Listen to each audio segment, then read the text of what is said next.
नमस्कार साथीहरु, स्वागत छ YouTube जानकारीमा। आज पनि म तपाईहरुलाई YouTube सम्बन्धी टिप्सहरु, नलेजहरु लिएर आएको छु।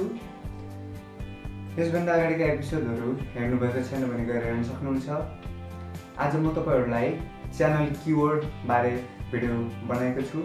सो तपाईहरुलाई के कसो लाग्छ प्रतिक्रिया दिनु होला र भिडियो सुरु गर्नुभन्दा अगाडि कृपया यस च्यानलमा तपाई नयाँ हुनुहुन्छ भने सानो अनुरोध छ कि यस च्यानललाई सब्स्क्राइब गर्नुस् यदि तपाई एउटा युट्युबर हुनुहुन्छ भने र युट्युबर्सले नै यो भिडियो हेर्ने गर्छ। सो मलाई आशा छ यस च्यानललाई सब्स्क्राइब अवश्य गर्नुभएको छ र हुन्छ भने भिडियो लाइक गर्नुस्, शेयर गर्नुस् मन पर्छ भने र मलाई कुनै सल्लाह सुझाव दिन चाहनुहुन्छ भने कृपया कमेन्ट बक्समा दिन सक्नुहुन्छ र कुनै भिडियो मलाई बनाउन आग्रह गर्नुहुन्छ भने YouTube सम्बन्धी तपाईलाई कुनै समस्या छ भने मलाई शेयर गर्न सक्नुहुन्छ।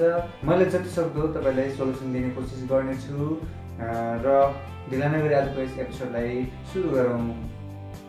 साथीहरु, सर्वप्रथम तपाईहरुले यदि वाइट स्टुडियो चलाइराख्नु भएको छ, YouTube स्टुडियो बेटा भर्जन चलाइराख्नु भएको छ भने तपाईको YouTube च्यानलमा गइसकेपछि यसमा क्लिक गर्नुपर्ने हुन्छ। यदि तपाईले बेटा भर्जन चलाउनुहुन्छ भने र कस्टमाइज भर्जनमा चलाउनुहुन्छ भने आफ्नो कस्टमाइज च्यानलमा जानु होला। कस्टमाइज भन्ने अप्सन यो बेटा भर्जनभन्दा अगाडिको भर्जन हो। सो यसमा तपाईको यदि लेआउट यस्तो आयो भने तपाई यो अनुसार जानु होला र तपाईको लेआउट बेटा भर्जन अनुसार आयो भने तपाईले सेम अगाडिको थियो त्यस्तै लेआउटमा तपाईले हेर्न सक्नुहुन्छ यहाँ। सो बेटा भर्जन हो भने यसमा क्लिक गर्नुस्। यदि कस्टमाइज भर्जन हो भने यहाँनिर तपाईले भिडियो म्यानेजर देख्न सक्नुहुन्छ। यसमा क्लिक गर्नुपर्ने हुन्छ। क्लिक गरिसकेपछि तपाईको सामु कस्टमाइज च्यानल हो भने यस्तो खालको लेआउट आउँछ। यतातिर हेर्न सक्नुहुन्छ।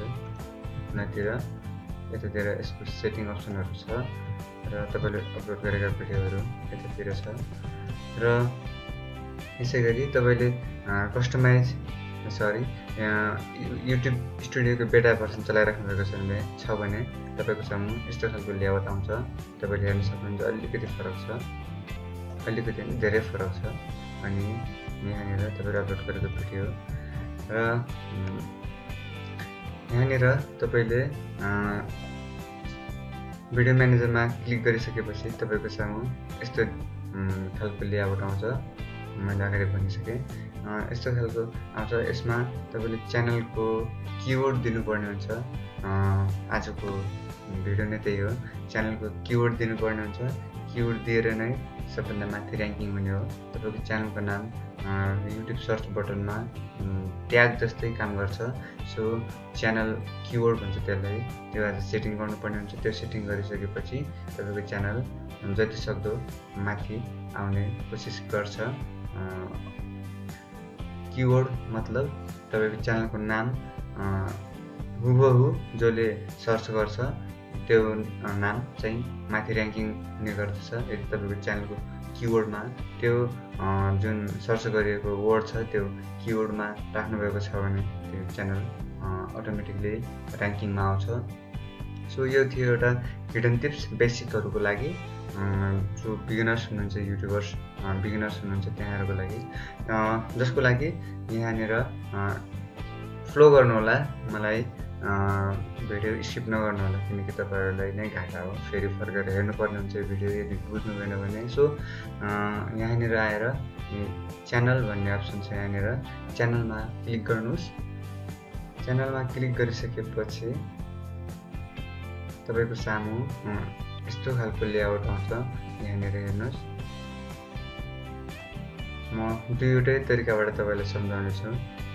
यहाँनिर क्लिक गर्नुस् र यदि तपाईले बेटा भर्जन चलाइराख्नु भएको छ भने यहाँ सेटिङ भन्ने हेर्न सक्नुहुन्छ। यहाँनिर सेटिङ भन्ने छ। यसमा क्लिक गर्नुस्। क्लिक गरिसकेपछि यसको सिम्पल यस्तो आउँछ र कस्टमाइज भर्जनको चाहिँ यस्तो आउँछ। यहाँनिर तपाईले एडभान्स भन्ने अप्सन यहाँनिर हेर्न सक्नुहुन्छ। एडभान्समा क्लिक गर्नुस्। यहाँनिर एडभान्समा क्लिक गरिसकेपछि तपाईको सानो एडभान्स इन्फर्मेसन सेटिङको लागि आयो। र यसैगरी YouTube स्टुडियो बेटा भर्सनमा भने यहाँ च्यानल भन्ने अप्सनमा क्लिक गर्नुपर्ने हुन्छ। च्यानलमा क्लिक गर्नुहोस्।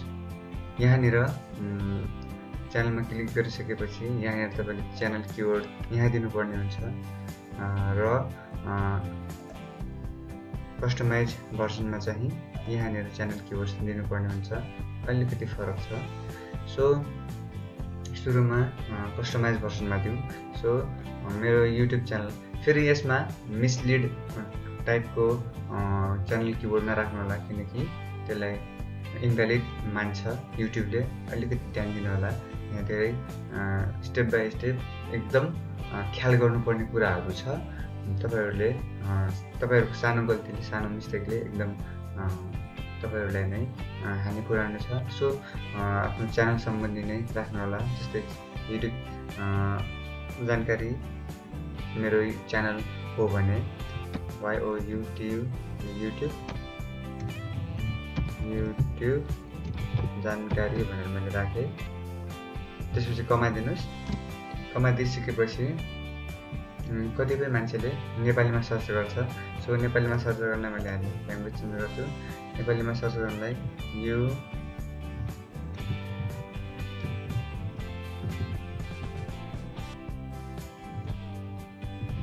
YouTube जानकारी भनेर फेरि कमान्ड दिए। र यसैगरी कसैले YouTube जानकारी भनेर सर्च गर्छ। र यसैगरी यहाँ इङ्ग्लिसमा अझै सम्बन्धित च्यानल किवर्डहरू दिन सकिन्छ। YouTube अल जानकारी, यसैगरी YouTube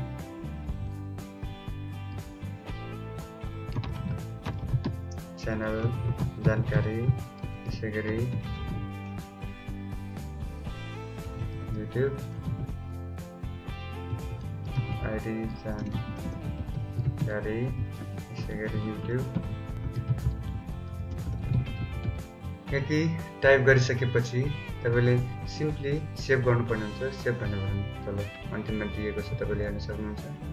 स्क्रोल गरेर तपाईले देख्न सक्नुहुन्छ। यति गरिसकेपछि त्यसमा सेभ गरिदिनुस्। हेर्नुस् सेभ भइसकेको छ। सेभ भइसक्यो। अनि कन्ट्रीमा चाहिँ यो कन्ट्री तपाईले छान्नुपर्ने हुन्छ। यदि छान्नु भएको छैन भने कन्ट्री छान्नुपर्ने हुन्छ।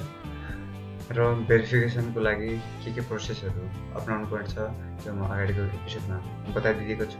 यदि हेर्नु भएको छैन भने गएर हेर्न सक्नुहुन्छ। भेरिफिकेसन भएन भने तपाईले च्यानलमा ब्रान्ड नेम राख्न सक्नुहुन्न। यसैगरी कस्टम थम्बनेल राख्न सक्नुहुन्न। थम्बनेलको प्रयोगले एट्र्याक्सन गराउन सकिन्छ। त्यसले युट्युबर्सहरूलाई ग्रो अप गर्नको लागि यो पनि एउटा राम्रो तरिका छ। थम्बनेल भन्ने म त्यो पछाडि म सिकाउने छु तपाईँ बिगिनर्सहरूलाई। र यो थियो कस्टमाइज च्यानल कस्टमाइज भर्सनबाट। अब YouTube स्टुडियो भर्सनबाट यताबाट मैले अगाडि भनेको थिएँ च्यानल किवर्ड्स भन्ने।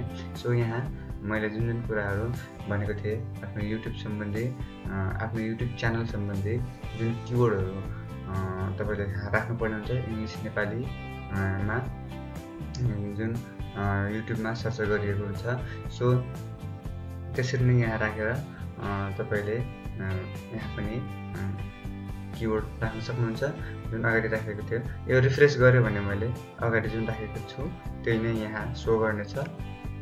सो तपाईले राख्नु होला आफ्नो च्यानलको नाम सम्बन्धित किवर्ड मात्र राख्नु होला, नत्र मिसलिड हुन्छ, इन्भ्यालिड क्लिक हुन्छ, उसो गरे तपाईको च्यानल खतरामा पर्न सक्छ। सो एकदम ध्यान दिनु होला।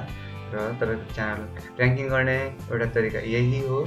केही सल्लाह सुझाव, केही युट्युब सम्बन्धी केही भन्नु छ, केही सहयोग चाहिएको छ भने मलाई कमेन्ट बक्समा दिन सक्नुहुन्छ। तपाईको के कस्ता अप्ठ्यारोहरू छन् मलाई कमेन्टमा भन्न सक्नुहुन्छ। सो साथीहरू, तपाईलाई यो एपिसोड कस्तो लाग्यो र यसभन्दा अगाडिका एपिसोडहरू हेर्नु भएको छैन भने कृपया गएर हेर्न सक्नुहुन्छ। किनकि मैले यस्तै युट्युब सम्बन्धी सानो सानो टिप्सहरू तर एकदम काम लाग्ने टिप्सहरू दिँदै गर्नेछु।